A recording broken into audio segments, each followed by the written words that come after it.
Olá Brasil, olá vocês de casa, estamos de volta com mais um Kino Clássicos.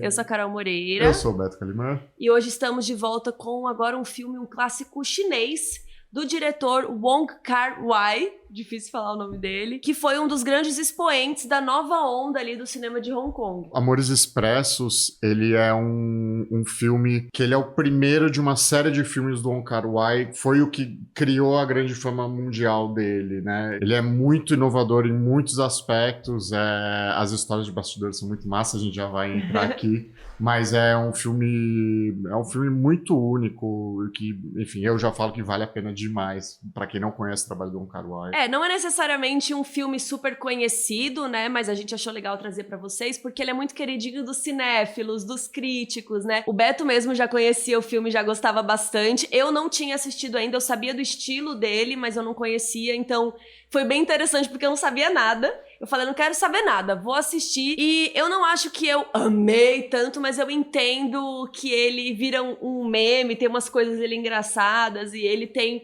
temas muito interessantes, porque ele explora dois casais diferentes, né? Então ele fala um pouco desse negócio de você gostar do outro, do tempo, da solidão. Tem um cara que não desencana da ex, a gente vai contar mais da história aqui, mas tem temas muito profundos e muito interessantes, assim, da vida humana. A primeira vez que eu assisti, ele me inspirou muito como alguém que, né, que estuda audiovisual, que tinha começado a trabalhar com audiovisual. A primeira vez que eu assisti foi em 2014, se eu não me engano. Graças a um amigo meu, que é o Marcos Faria. Obrigado. Porque ele me emprestou, tipo, esses 4 DVDs dessa fase do Wong Kar-wai, Blu-rays, devolvi. Aliás, o do The Wire é dele, que eu não devolvi até hoje, tá aí. Desculpa, Marcos. Eu ainda vou devolver. E a segunda vez que eu assisti... Não, mentira, eu já tinha assistido alguma vez, tal, mas eu revisitei ele nesses últimos anos de pandemia e tal. E ele é muito... Eu acho que ele te põe num lugar meio onírico, meio de sonho, né? Meio de...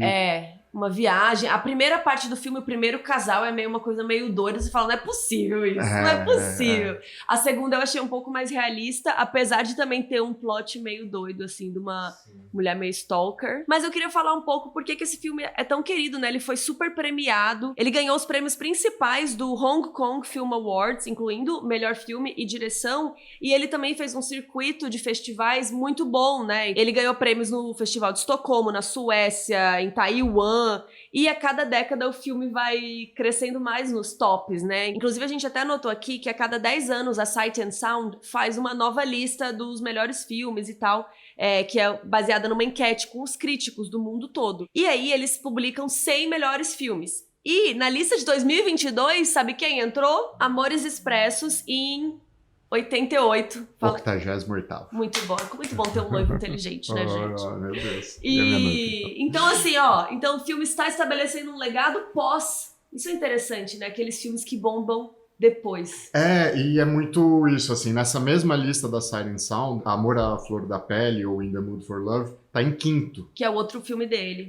E é exatamente desses 4 filmes que eu tô falando, vem Amores Expressos, aí depois vem Fallen Angels, ou Anjos Caídos, depois vem Happy Together, que agora eu não vou lembrar em português como é que tá, e aí vem Amor à Flor da Pele. Eu acho que é por isso que Amores Expressos ganhou esse status de filme cult tardio, porque todo mundo assistiu Amor à Flor da Pele e depois falou, meu, quem que é esse cara? Porque ganhou Cannes, né, Amor à Flor da Pele. E aí foram ver toda essa série desses filmes dele, então hypou retroativo. E, cara, é uma experiência assistir os 4, e é um filme muito livre, né, a linguagem de câmera, a montagem, o jeito que como é tudo, eu não sei, assim, tem gente que às vezes exagera na palavra, ai, nossa, é muito orgânico, é muito fluido, mas é difícil explicar de outro jeito, assim, né, como é orgânico.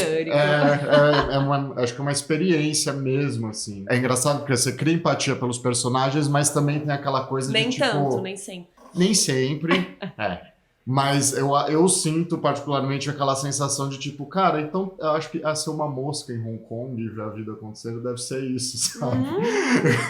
Não é? Gostei. Então vamos lá, vamos falar de Amores Expressos.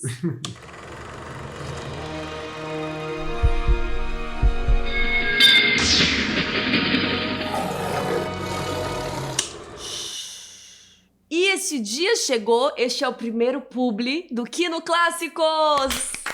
E primeiro publi do Beto da sua vida, né? Nossa, e veio do melhor jeito possível, porque é muito fácil fazer publi de coisa que a gente acha massa e falaria bem até de graça. Falaria.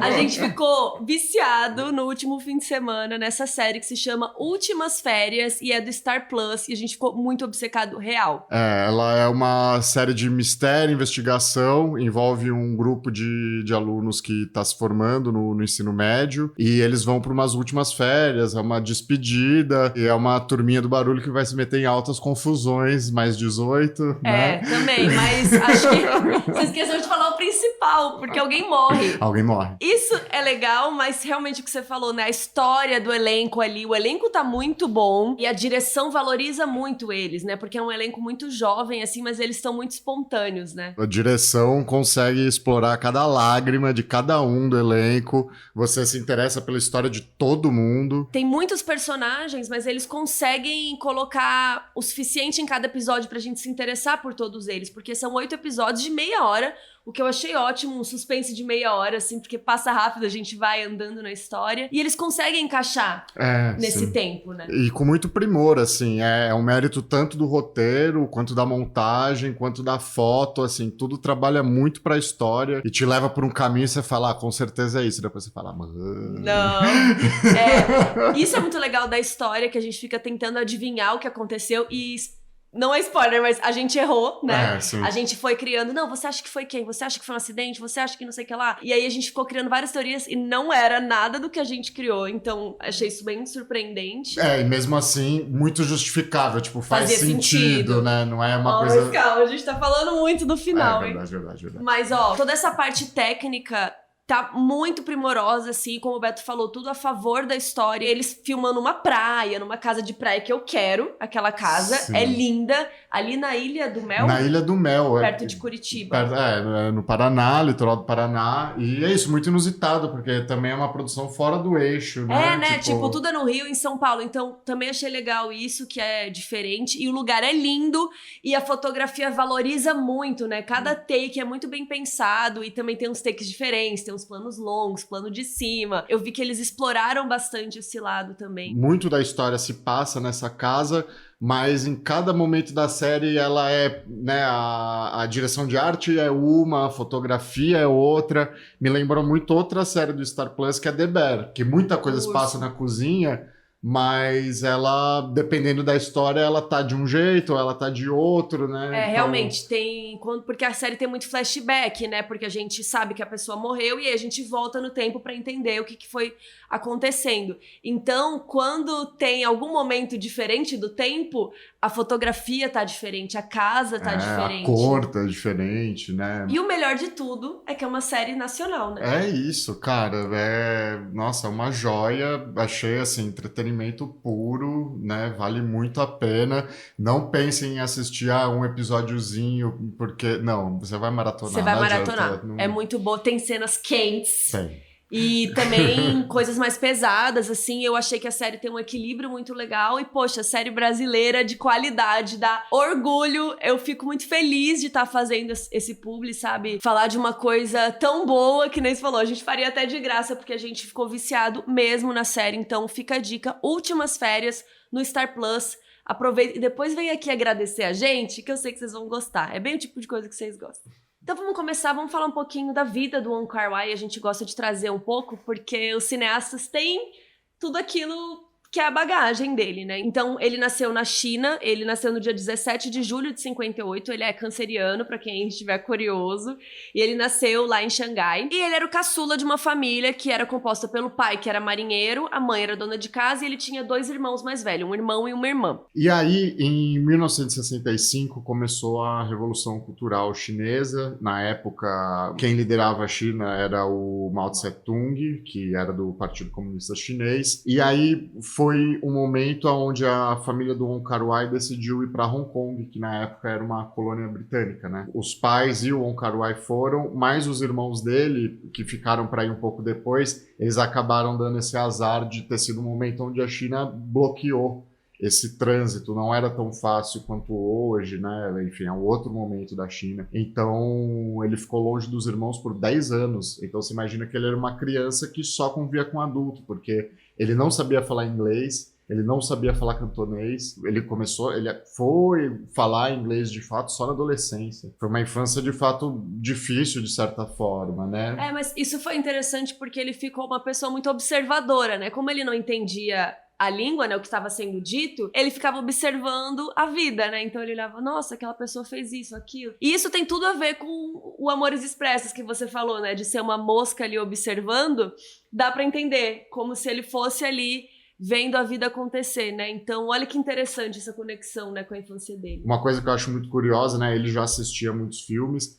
mas Hong Kong, por ter essa influência ocidental, faz também ele traduzir para as histórias um aspecto muito universal. Eu acho que os dilemas que os personagens passam, as histórias que eles vivem, esse filme poderia ser feito em São Paulo, esse filme poderia ser feito em Nova York, esse filme Nossa, poderia bem ser São feito Paulo. muito São Paulo, imagina, super São Paulo. Bem. Daria muito para fazer. E tanto é, no discurso de agradecimento da Sofia Coppola, quando ela ganhou o Oscar por Encontros e Desencontros, um dos diretores que ela cita é o Wong Kar-wai. E eu acho... Tem a ver. Né, você viu depois, né? Tipo, dá para ver que é dali que bebe, né? Muito da fonte vem dali. Né? E o Wong tinha um interesse muito pela parte visual de tudo, né, da vida. E ele acabou indo cursar design gráfico na faculdade, ele se formou em 80, e depois ele começou a trabalhar numa rede de televisão. Então, ele tinha esse hobby de ver filmes quando criança, a mãe dele levava ele muito no cinema, aí ele foi para um lado mais visual, né, prático, e daí ele acabou voltando para trabalhar com audiovisual na televisão, né? E muito louco, porque aí da TV ele começa a ser roteirista para série e filme, então é um caminho muito interessante, né? Ele começa muito pela forma, pela parte, né, mais do realizado do que é o visual, e aí ele começa a fazer um movimento para dentro, para narrativa, né? Então, que de alguma forma é natural, mas ao mesmo tempo eu acho muito curioso, porque ele é um puta roteirista, né? Em 87 saiu o filme Final Victory, onde ele é roteirista. E foi um filme que teve um ótimo desempenho, né, tanto de público quanto festival, e isso levou a ele a, em 88, dirigir o primeiro filme dele. Longa. O primeiro longa dele, né, que se chama Conflito Mortal. E também, já com uma ótima recepção, explora um pouco essa vibe meio de história neo-noir dele, né? Já, no caso, é um jovem gangster. Ele explora personagens do tipo depois. Eu ainda não assisti, tenho muita curiosidade desse filme. E é interessante porque esse filme já foi exibido em Cannes e eles ali já consideraram o Wong uma das promessas ali para essa nova onda, que é o nome do movimento cinematográfico que estava rolando lá em Hong Kong, né? Então ele já virou tipo, nossa, vamos observar esse moço aqui. E ele contou que esse filme, ele se inspirou muito em Caminhos Perigosos do Martin Scorsese. Está aqui? Scorsese! Está aqui. Ó, viciado, cadelinha do Scorsese. E tem a ver, né? Porque é um filme de gangster, de jovens também, de amadurecimento, né? Então tem a ver mesmo. Sim, tem esse lado da inspiração, mas ao mesmo tempo Caminhos Perigosos foi um filme que começou a colocar o Scorsese como, né, como esse cineasta de outro patamar e que começou a contar histórias mais que exploravam mais aspectos humanos, que ser uma história de gangue, etc. O Kar-wai vai fazer esse mesmo caminho, porque esse primeiro filme dele ainda é muito esse filme história de gangster, e aí ele começa a caminhar por um caminho muito mais sobre introspecção, muito mais sobre emoções dos personagens, ou dilemas um pouco mais existencialistas, né, que não são tanto uma história de crime e tal, que é legal também. Eu gosto, mas é interessante como ele fez esse movimento também, né, dos filmes serem mais densos, né. E o segundo filme dele já tem mais essa pegada, né, que se chama Dias Selvagens, saiu em 90, e ele queria dar uma atmosfera mais de sonho, uma coisa mais doida, né, uma coisa mais criativa na parte visual, que ele não explorou tanto no primeiro filme, né. O segundo filme também foi muito elogiado e é um marco também porque é o primeiro filme dele com o Tony Leung, que para fazer um paralelo, seria o De Niro do Scorsese. Tony Leung e Wong Kar-wai. Pra falar do Scorsese de novo. Perdão. Scorsese. Mas eles fizeram muitos filmes juntos, tanto nessa fase dos anos 90 até os 2000, mas mesmo filmes mais recentes, como o Remastered, ele também tá lá e é um ícone não só do cinema de Hong Kong, mas também do cinema mundial, né? Uma parceria muito celebrada, e ele já falou em entrevistas o quanto que o Wong Kar-wai mudou a vida dele no estilo de atuar. E é uma coisa, agora a gente vai começar a falar de Amores Expressos, que é o terceiro filme dele. É muito curioso, porque o Wong Kar-wai, eu imagino que ele é um cara muito buena onda, que assim, cara, pronto, o roteiro não tá completo, tá tudo bem, a gente vai pensando aqui como vai fazer. Ah, eu quero rodar aqui em tal lugar que eu não tenho autorização de imagem. Não, mas vamos lá, vamos ver quando não tem ninguém olhando, aí a gente roda a câmera. E ele passou isso pro Tony Leung também, de tipo, cara, calma. Sabe, não é sobre você dar cada palavra do que está escrito no roteiro, enfim, percebe a história, deixa o filme acontecer, né? Então, você percebe muito isso. E aí vem o Amores Expressos, que saiu em 94, que agora sim vamos falar da história desse filme. Mas é interessante contar pra vocês o nome original do filme, porque tem uma coisinha ali, que se chama Chungking Express. Que Chungking Mansions era o nome de um prédio famoso lá de Hong Kong, que é justamente onde ele morou na infância. Para fazer uma analogia, imagina como um grande Copan, só que ainda maior, então com muitos apartamentos, e é um lugar que ele passou por uma mudança, assim. Antes ele era um lugar de classe média alta e depois ele foi pessoas não só de Hong Kong, como muito turista, sabe, gente do mundo inteiro, passou por uma transição muito, muito grande do que já foi no passado, na época, né, do Wong Kar-wai com os pais dele, para o que ele foi virando nos anos 90. Muito curioso também, Chungking Express fez um sucesso no Japão um pouco mais imediato e virou um ponto turístico.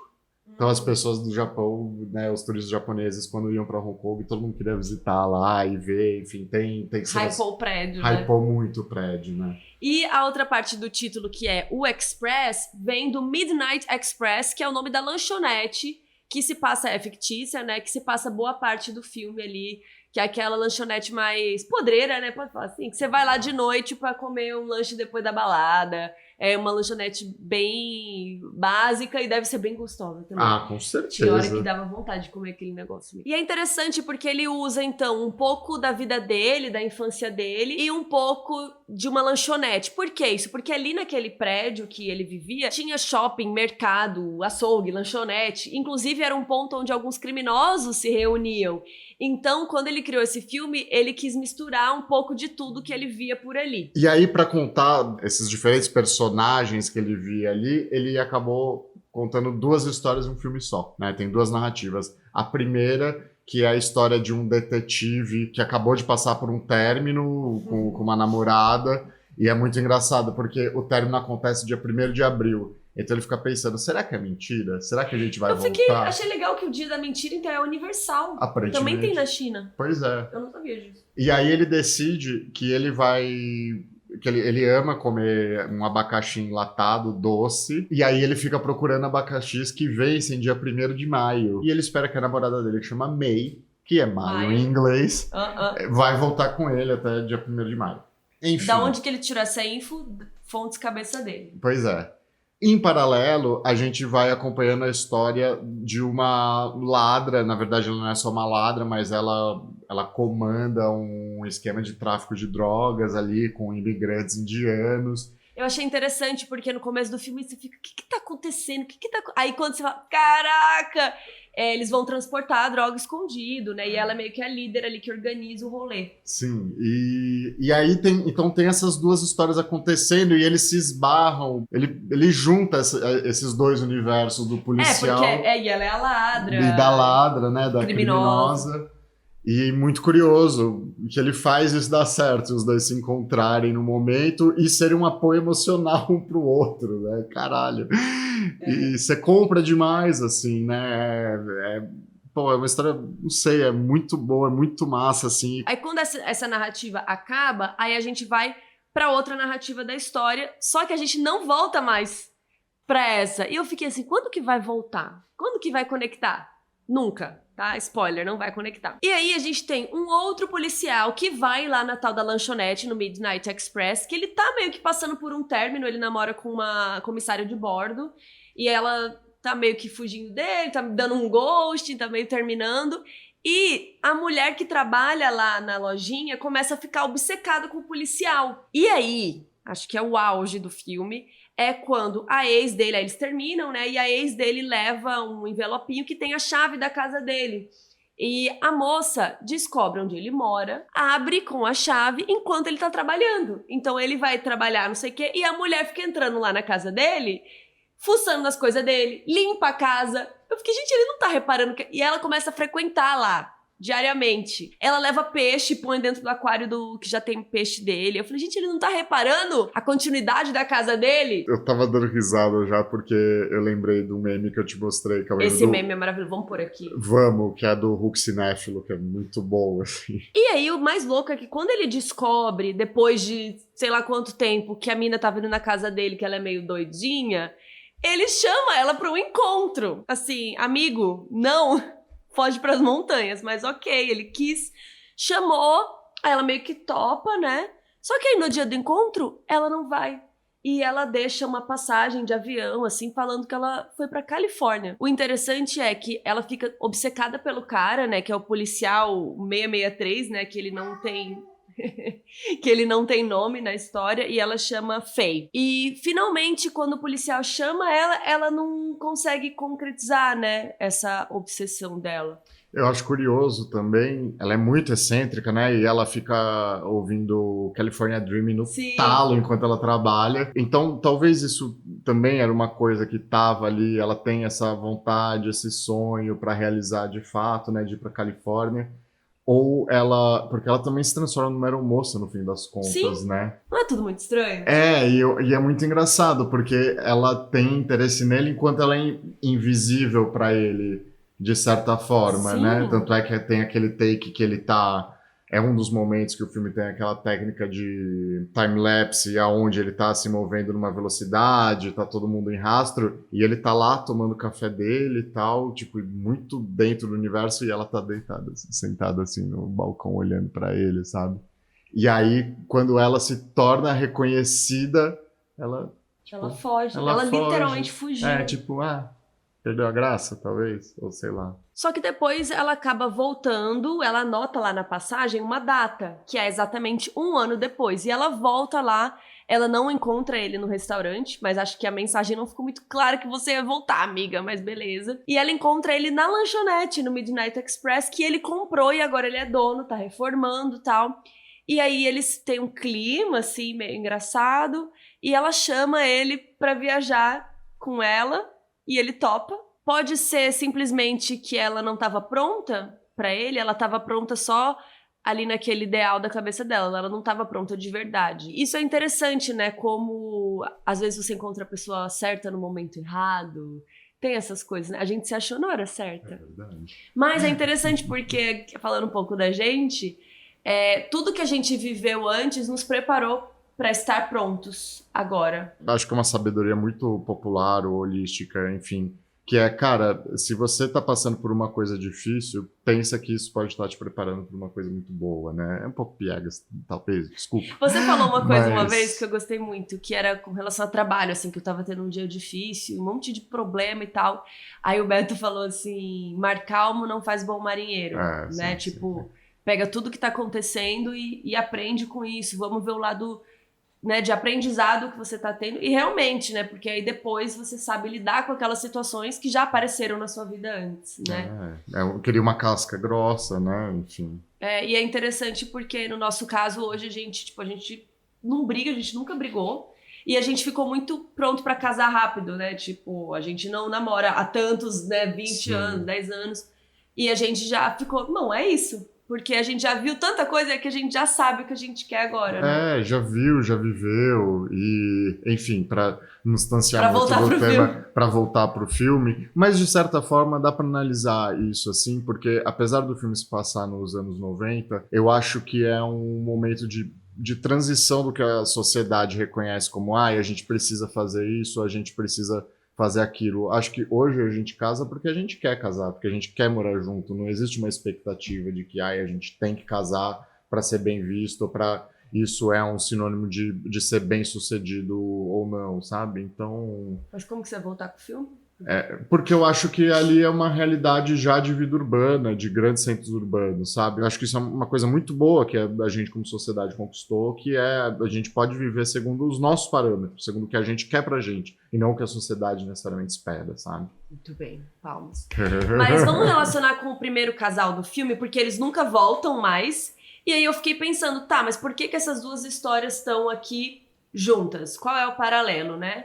No primeiro caso, é um amor meio proibido, porque ele é policial e ela é bandida. Mas é proibido pra gente, mas eles nem sabem disso. Eles não né? sabem a profissão um do outro. Mas no final, quando eles se encontram, eles conseguem relaxar um com o outro, eles conseguem se ajudar. Eu acho que aí tá o ponto em comum das duas histórias do filme. Não é consumado nada, né? O primeiro casal nem beija, né? Nem beija, nem transa, mas assim, nitidamente, todos ali precisam de companhia. Eu acho que tá todo mundo, os quatro. Estão todos isolados, e uma vez que eles vivem esse encontro, eles saem curados daquilo que afligia cada um deles, né? Fosse a ansiedade, fosse a alienação, né? O isolamento. É sobre isso, esse amor expresso, né? Que não é o título original, mas que traduz muito o que é a história ali, né? Tipo, eu fui ali no balcão, puta, tô precisando de um pouco de companhia, e eles encontram. Né? E se dá no balcão, né? O primeiro é o balcão de um bar, o outro no balcão da lanchonete, né? Por que durou uma noite só? Deixa de ser amor? Deixa de ser um encontro que eles precisavam aquela noite? Você já teve um amor de uma noite? Coloca aí nos comentários. E agora a gente vai contar um pouco dos bastidores desse filme, porque ele estava fazendo um filme chamado Cinzas do Passado, que é aquele filme clássico de artes marciais e tal. Só que durante a montagem do filme, ele ficou um tempo ali meio à toa. E ele é tão agitado que ele resolveu fazer outro filme, que é o filme que vos fala hoje, que é o Amores Expressos. Ele ficou uns 2 meses off, assim. E o Cinzas é um filme muito coreografado, cenas de artes marciais, meio complexo. E ele falou assim, nossa, eu queria fazer uma coisa agora mais intimista, mais fácil, outra energia, outra atmosfera. E aí ele foi parar no Amores Expressos. Eu acho isso um ponto, uma característica muito legal de se analisar no Wong Kar-wai, porque ele é muito conhecido por esses filmes que ele fez nos anos 90, e talvez esse estilo ficou muito atrelado a, tipo, um filme do Wong Kar-wai é isso. O de artes marciais? Ou não, da atmosfera? Esses filmes mais, né, dessa atmosfera neo-noir, essas questões existenciais, intimistas e tal. Só que ao mesmo tempo, ele tem outro exemplo, que é um filme lindo, maravilhoso, que é o Grandmaster, que, cara, é filme hollywoodiano, é o creme de la creme da técnica, sabe, da estrutura do filme com puta valor de produção. E é impressionante como ele consegue fazer bem os dois. Sabe? Esse aqui claramente é um filme que ele fez mais no improviso, não é aquela coisa cheia de cenários e não sei o que, né? Inclusive, a gente vai contar mais aqui, mas antes eu queria contar do financiamento, porque ele basicamente enganou as pessoas. Enfim, ele queria fazer esse filme intimista, né, que custasse pouco, que fosse com uma equipe pequena, que tratasse de outros temas, e aí ele precisava de dinheiro para fazer isso. E aí ele teve a ideia de que, eu vou falar para os investidores que é um filme de investigação, de detetive, de gangster, de máfia, de crime, etc. E eles vão me dar o dinheiro, tudo bem. E aconteceu exatamente isso. E é engraçado que a gente também é feito de trouxa, porque... O filme não é sobre o que a gente acha. O filme não é sobre o que a gente acha. A gente pensa, nossa, cara, né, filme noir, tal, detetive, caramba, que louco. E aí, do nada, mano... Basicamente ele colocou assim, os protagonistas são policiais, e realmente eles são policiais, mas nenhum deles tá fazendo uma investigação.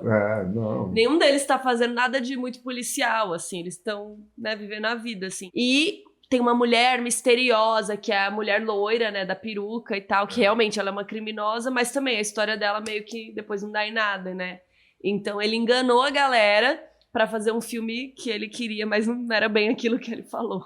Até uma coisa que os atores gostam muito de trabalhar com o Kar-wai, quem faz a personagem com a peruca loira é a Brigitte Lin, que é muito famosa no cinema de Hong Kong, e ela fala assim, cara, ninguém me colocaria com uma peruca e um óculos escuro à noite, Tipo, porque tá eu vou bom, chamar a bilheteria, sabe? E ela falou, cara, a oportunidade de poder fazer uma coisa diferente do que é esperado de você é ouro. Esse mistério soma muito pro que a personagem é, né? Ela é muito misteriosa. Ela é muito misteriosa, é muito cool também, né? Ela é muito...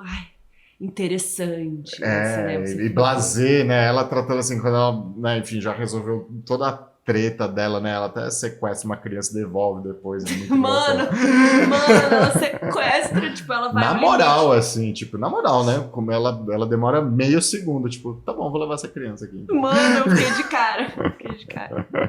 Mas sabe, ela é muito blasé depois, né? Mas eu ia falar que sabe que eu fiquei mais de cara quando você me contou que o Wong filmou praticamente sem roteiro, né? Ele tinha uma ideia ali, uma base de roteiro, mas ele ia construindo ao longo da gravação. E a gravação foi feita sem permissão. Ele não tinha permissão para filmar ali na cidade. Eles iam lá quando dava, inclusive ele mandou um assistente ficar nas ruas que ele queria filmar, vigiando os guardinhas e tal, anotando os horários que eles iam almoçar. Basicamente, ele fez o que a personagem faz ali depois, praticamente, né?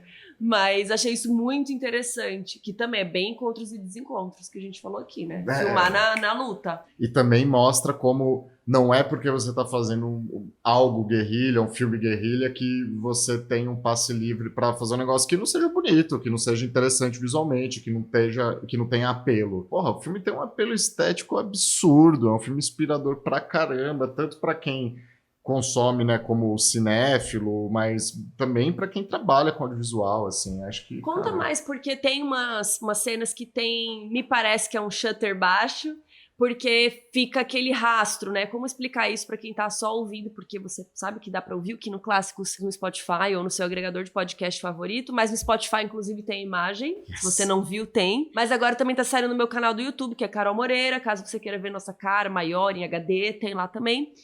E a gente vai colocar aqui as cenas, mas deixa um rastro, né? Parece que a imagem tá meio... às vezes em slow motion, às vezes não, mas parece que tá mal filmado, parece que tá filmado errado, mas claramente é de propósito, né? Sim, hoje nas câmeras digitais você alcança esse efeito colocando o shutter de fato mais baixo. Então, geralmente... Shutter é é o obturador, é por quanto tempo cada fotograma fica exposto à luz. Então, o que acontecia? Amores Expressos foi feito em película, né? Então, as câmeras de filme, elas tinham um disco, um disco em meia-lua, aonde o filme fica metade do tempo exposto à luz e metade na escuridão. Então, você tinha a opção de você ter imagina um disco que seria tipo um 3/4 de lua, tipo um Pac-Man, que é para você ter o shutter mais rápido. Então, quer dizer, cada fotograma fica menos tempo, então você tem uma imagem super cristalina. Nítida. Se você quer um exemplo, o começo da sequência de Resgate do Soldado Ryan é um dos grandes exemplos de shutter alto, onde é muito definido. Você vê a gota da água batendo depois da explosão. Então, qual que é o contrário disso? É o shutter baixo. Só que, na câmera de película, eles alcançavam isso rodando menos quadros. Porque aí, como você está com a câmera rodando a menos quadros, cada quadro fica mais exposto por mais tempo à luz. Então, você tem esse rastro. Então, a hora que alguém acena, você tem só um rastro gigante, você não vê a mão, né? Você não vê esse detalhe. E ele usa bastante essa técnica no filme, e não só essa, né? Mas algumas outras técnicas que dão essa coisa meio vibe, meio estranha, uma energia meio doidão, talvez, né? Basicamente, tudo circula muito por essa ideia de uma obturação baixa, só que eu acho que outra coisa que cria essa atmosfera onírica é a escolha de lente. Ele tem muito take que é em grande angular, então há um close em 16mm, que tudo fica distorcido, gigante, mas acho que é um assunto recorrente nosso aqui, que é o quanto as limitações também viram criatividade, porque um dos motivos para ser assim é porque os apartamentos em Hong Kong, eles são muito pequenos. É tudo muito em corredor. Então, se você não tem uma lente com esse campo de visão, onde você consegue Nem ver tudo pega, isso, né? cara, é muito difícil. Fica tudo apertado. Nossa, né? o AP do... Qual dos dois? Acho que é do segundo policial. Ah, não, do primeiro, da latinha também. Sim. É um corredorzico assim que você tem que sair de ré, né? Não dá É. não dá nem pra virar direito ali. Realmente muito pequeno. E é o que você falou, né? Isso fez ele escolher lentes que também se tornaram um pouco características dele. Depois. De toda essa fase do Wong Kar-wai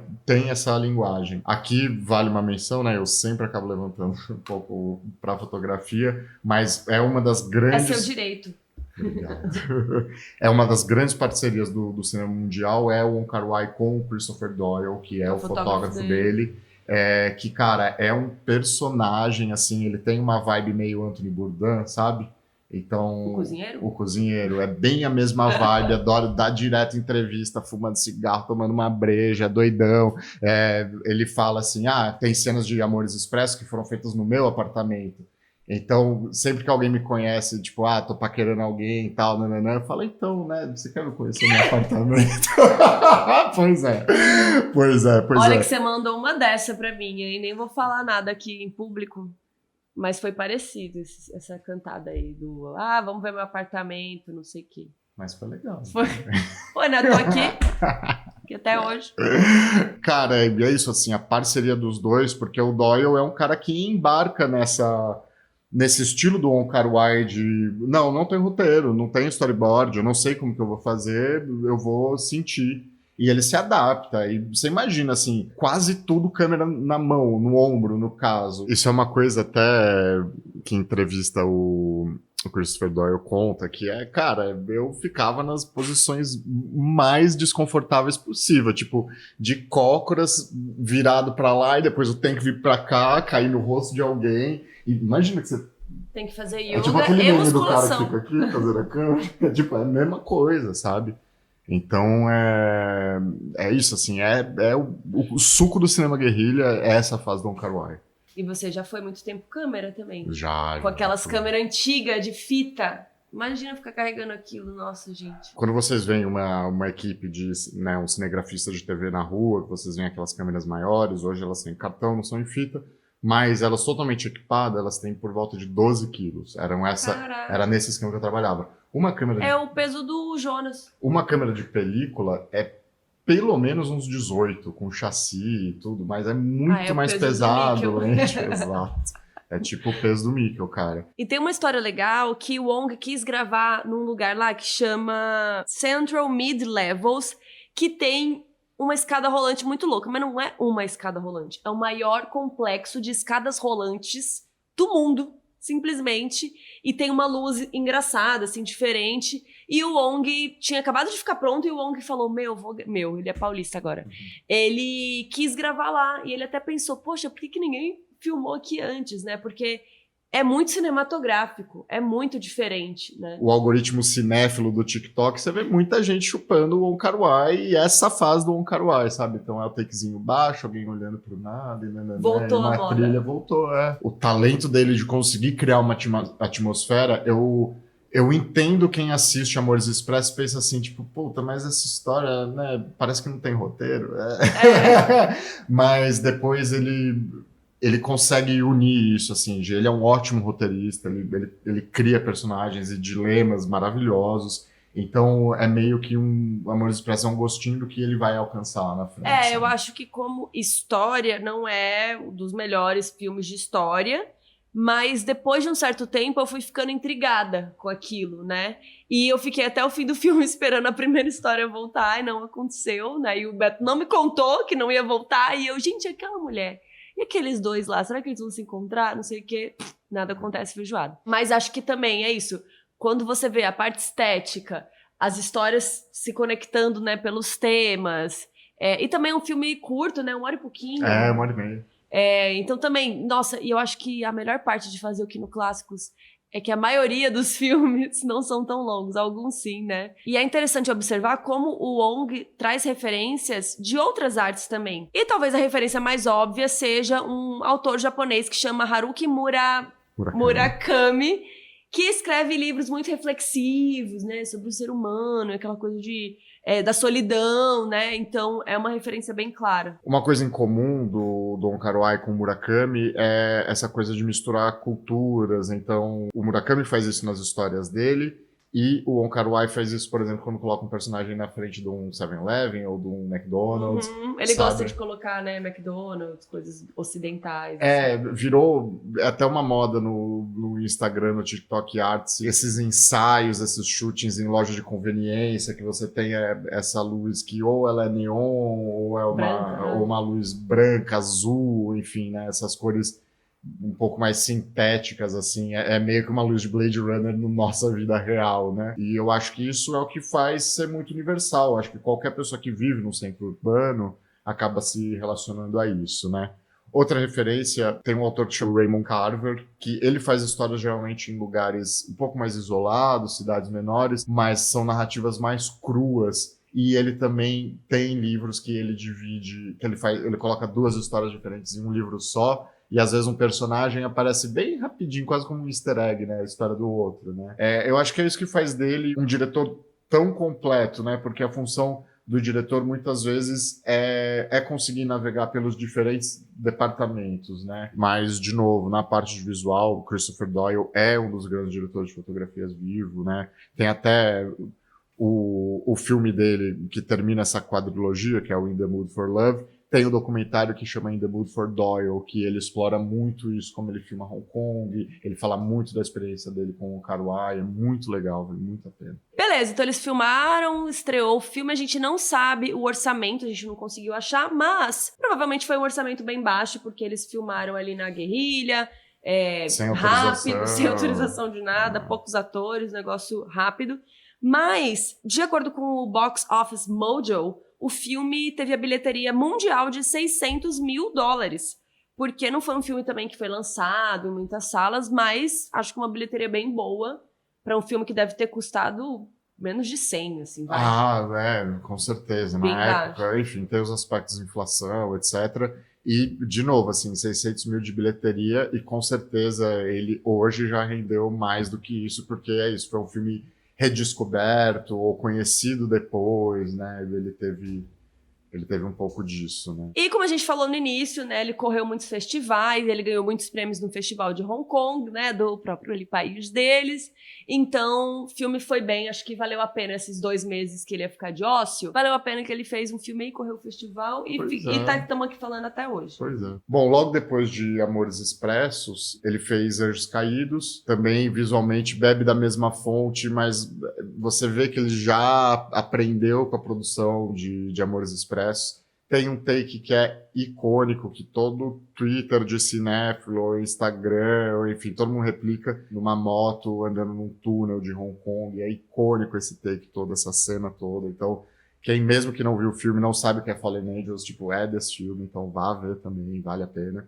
Depois ele faz Felizes Juntos, que é o Tony Leung, que ele faz par romântico com um amigo dele. Os dois são imigrantes na Argentina, em Buenos Aires.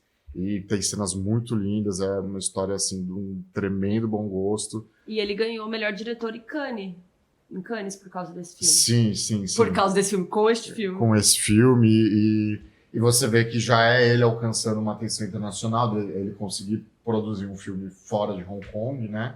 E é um filme LGBT, cara. É um filme LGBT, e é isso, assim, a gente falou muito disso sobre o Almodóvar, de como ele consegue explorar a temática LGBT de um outro jeito, assim, ele falando da vida desses personagens. Acho que ele, assim, claro que existem filmes que vão lidar de uma forma mais reflexiva, de questões que são importantes para a sociedade como um todo, mas acho que Happy Together cai nessa categoria também do Almodóvar, de que, cara, não, é a vida deles, é um romance, é uma coisa, é universal. É um casal gay, mas é uma história universal. E o Wong é gay, né? Ele é gay. Tá vendo? Ó, é isso. Queremos isso. Bati no microfone até, de moça. Mas eu acho que é isso, assim, Happy Together tem esse mérito de... É um romance entre 2 homens, mas é um romance ponto final. Sim. A gente até ia colocar aqui, mas como a gente fez má educação, a gente ficou em dúvida, né? Se não ia ficar muito parecido, talvez.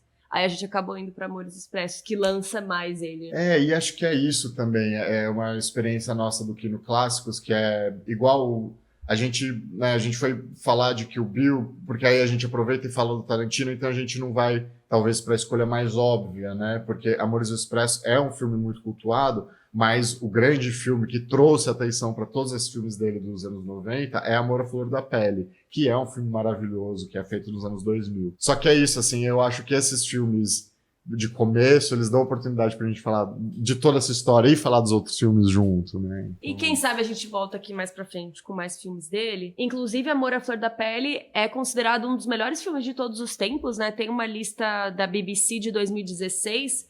Lá ele foi considerado o segundo melhor filme do século XXI, apenas depois de Cidade dos Sonhos, do David Lynch, que eu amo o Lynch, a gente precisa falar dele aqui.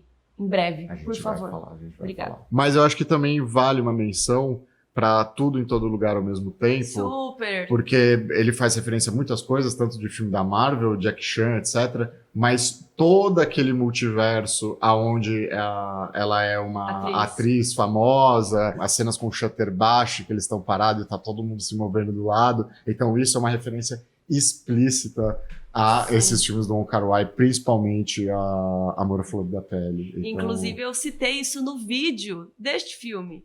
Então, procura aqui no canal. Vamos deixar aqui linkado Tudo em Todo Lugar ao Mesmo Tempo. Eu expliquei um pouco das referências e das coisas do filme e tá lá essa ref também. E aí ele foi lançando vários filmes daí ao longo dos anos, a gente não vai citar todos, mas tem uma história que eu achei muito interessante, porque ele queria dirigir o filme, que tá até aqui tem o livro, da Casa Gucci. Sim, aquele com a Lady Gaga. Ele queria dirigir esse filme e acabou saindo e acabou passando pro Ridley Scott também. O Ridley Scott era produtor executivo, né? E aí... Então, mas o que ele tem a ver com esse filme também? Até hoje eu não entendi. Aliás, um filme assim que eu achei bem ruim. Né? Falam que o Jared Leto é a única coisa que vale do filme, eu não assisti. Mas ele é bem caricato também, e ele não combina com o resto, sabe? Ele tá tão diferente que não encaixa, assim. Os recortes que eles pegaram não fez sentido na minha cabeça. Inclusive, a gente fez um episódio do Modus da Casa Gucci, se você quiser saber com mais detalhes, lá tá melhor. Desculpa, mas o filme não foi de grandes coisas, mas a Lady Gaga... tá legal, mas quase que ele dirige esse filme. Eu fiquei chocada com essa info. Nossa, e seria um filme completamente diferente, né? Talvez fosse melhor. Teria muito essa chance, mas de novo, não se enganem por esses filmes. Até tem um filme depois de Amor à Flor da Pele, que é 2046, que ainda tem esse estilo, mas ele começa já a pisar em outros terrenos, assim, de estética e tal. Mas é isso, assim, ele tem filmes como, por exemplo, eu citei no começo, o Grandmaster, que já é aquela execução perfeita de filme hollywoodiano, de, sabe, muita estrutura, muito valor de produção. Tudo. Então ele entrega tudo. Ele conseguiria fazer um cinemão. A gente não conseguiu encontrar se terminou de filmar, quando que vai sair, mas pelo visto ele vai estrear sua primeira série aí em breve.